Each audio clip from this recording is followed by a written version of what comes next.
రొంపిచెర్ల మండలం కర్లకుంట గ్రామంలో డీఎస్పీ హనుమంతరావు ఆదేశాల మేరకు పోలీసులు కార్డన్ సెర్చ్ నిర్వహించారు.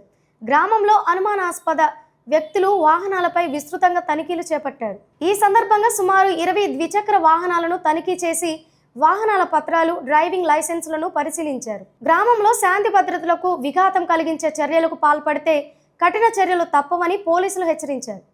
ప్రజలు అప్రమత్తంగా ఉండాలని, అనుమానాస్పద వ్యక్తులు లేదా కార్యకలాపాలు కనిపిస్తే వెంటనే పోలీసులకు సమాచారం అందించాలని సూచించారు.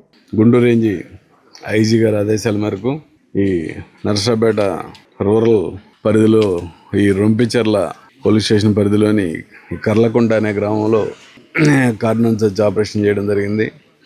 ఇందులో సుమారు ఆఫీసర్లు అందరూ కలిసి 100 మంది పార్టిసిపేట్ చేయడం జరిగింది. ఇల్లు కూడా క్షుణ్ణంగా తనిఖీ చేయడం జరిగింది. తనిఖీల్లో భాగంగా ఈ రికార్డ్లెస్ 2 వీలర్స్ వెనక్కి కనిపిస్తున్నటువంటి సుమారు 20 వెహికల్స్ వరకు సీజ్ చేయడం జరిగింది. అలాగే ఒక 4 వీలర్ ఆటో కూడా ఒకటి సీజ్ చేయడం జరిగింది. ఈ ఊర్లో ఈరోజు ఈ కార్డన్ సెర్చ్ ఆపరేషన్ చేయడానికి ముఖ్య కారణం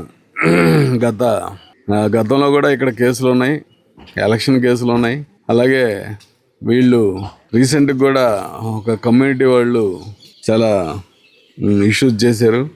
వారం 10 రోజుల క్రితం కూడా ఆ కొట్టుకోటాలు, ఇవి పోలీసులు రావడం, వాళ్ళని 2 గ్రూపులుగా ఉంటే గ్రూపుల్లో పంపించిన తర్వాత కూడా మళ్ళీ మరుసటి రోజు మళ్ళీ వాళ్ళు గ్రూపులు అవ్వడం, కొట్టుకోవడానికి ప్రయత్నం చేయడం జరిగింది.